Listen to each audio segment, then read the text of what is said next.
All right, everyone. While the lamestream establishment's been focused on Russia and how big a threat they are, oh, so aggressive, Putin's gonna like nuke us or some bullshit like that. Yeah, maybe if you keep sanctioning Russia and keep being aggressive with the Russian state, yeah, that could cause a worse Cold War than we've already got and have had since the middle of Obama's second term.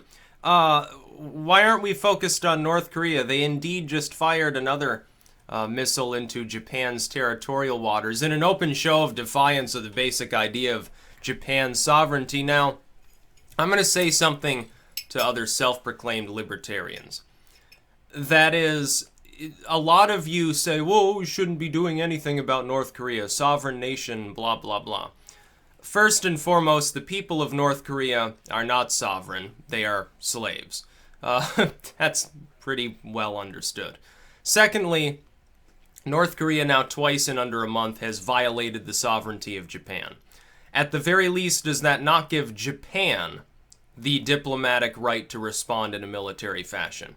Since their territorial waters have been ignored by North Korea that fired. Apparently what they're doing is firing missiles into those territorial waters on purpose.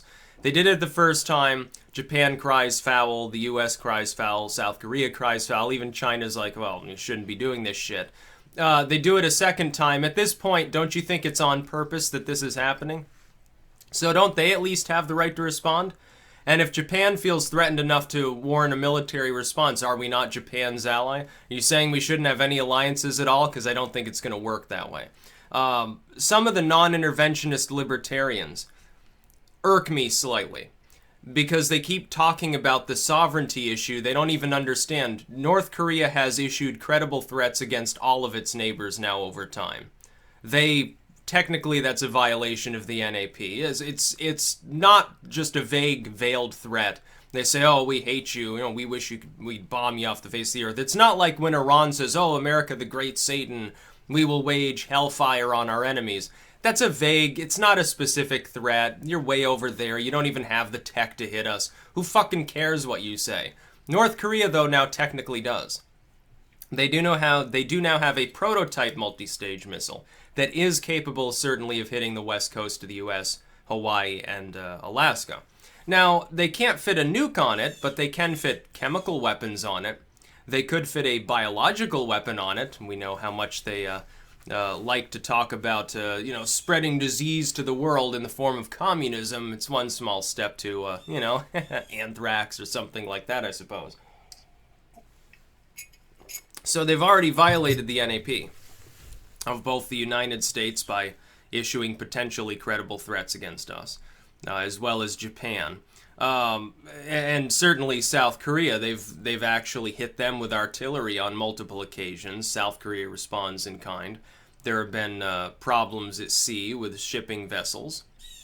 I would think that by now North Korea warrants some sort of response. Now, the big argument against getting further involved in North Korea ultimately is, well, they have atomic weapons and we don't want to deal with that. Yes, that's why you act now before they're capable of actually hitting us with atomic weapons.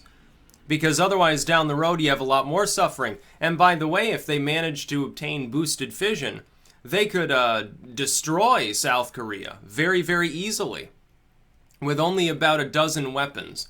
If they managed to boost them, they could kill off most South Koreans, and they would actually be capable, potentially, of delivering those warheads.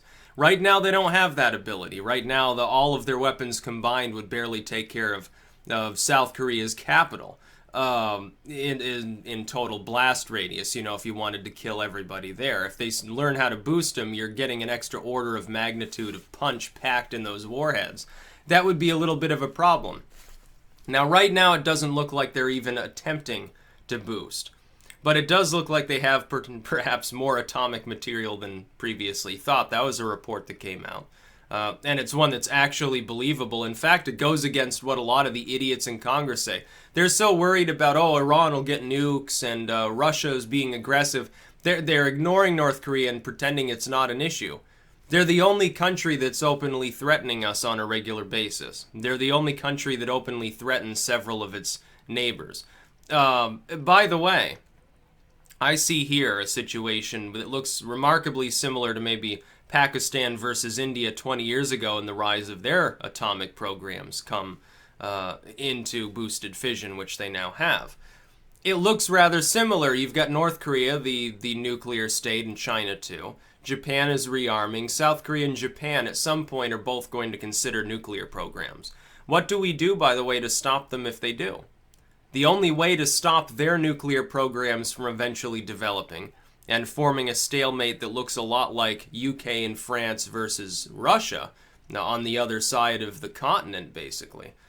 Because Eurasia, let's just consider it one continent. It's a continuous landmass. Okay, sorry about the geographic aside there. It's going to start looking like that because it won't just be Pakistan and India have nukes, China has nukes, and then North Korea kind of has like old atomic weapons. Japan is more than capable of obtaining multi-stage nuclear weapons. South Korea is more than capable of doing the same. They are technologically adept. They have large economies. If they really wanted to, it would not take them long to achieve the kind of weapons that we use or that China or Russia use. That would be a concern, I would think. You know, all these people talk about, oh, we want less nukes in the world, and yet they're not willing to deal with the one significantly threatening rogue nuclear state. The other one is Israel. Everyone in Congress mollycoddles them. Meanwhile, they focus on North Korea's primitive weapons. But North Korea actually openly threatens to deploy them on a regular basis. If they had what we have to ask ourselves is, do we take that threat credibly enough to say if they had that ability, would they actually follow through with their threats? Maybe they would. Maybe it's, oh, it's just one atom bomb that we're dropping on Tokyo here or something like that. You know, there are other people in the region that don't have their own nuclear deterrent that are going to fall back on us anyway if they get attacked by the North Koreans. In which case, we get dragged into a war and we don't even get the benefit of having struck first. Now, the first strike nuclear doctrine we should never use.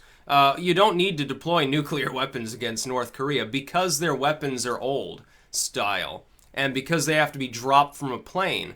It should be possible through a combination of air superiority and the use of missiles to contain their ability to deploy it. Like if you bomb out all their airfields in a really quick strike, they're not even going to be able to get a plane off the ground to move those weapons. You then target all the artillery along the southern border and fairly quickly, without any air power and without the ability to stare down the DMZ, they don't really have much of a military. Most of the rest of their military is relegated to 50s and 60s era tanks and a few copters. And then they've got a bunch of submarines that, you know, by and large would be useless in modern naval endeavors. We would be capable of dealing, especially if we had backup from the South Korean and Japanese navies. You honestly think that their submarine fleet is going to stand a chance? Of course it's not.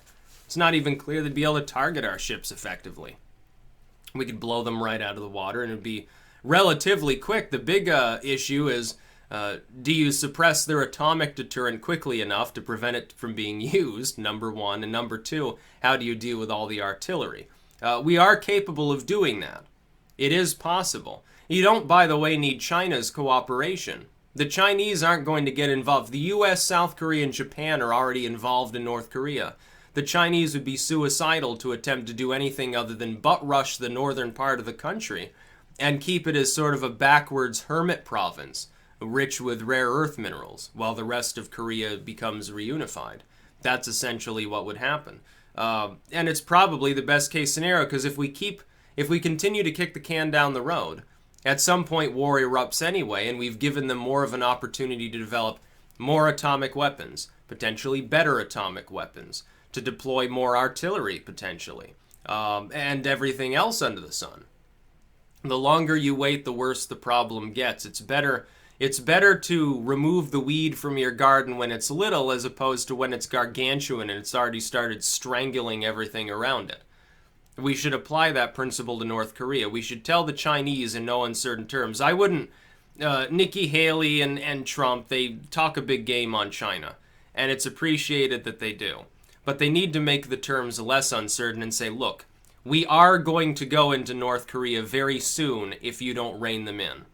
If you're not willing to get involved and force them to dismantle their nuclear program and get that artillery off the border so that reunification can be friendly, because both the North and South Korean governments talk about it constantly.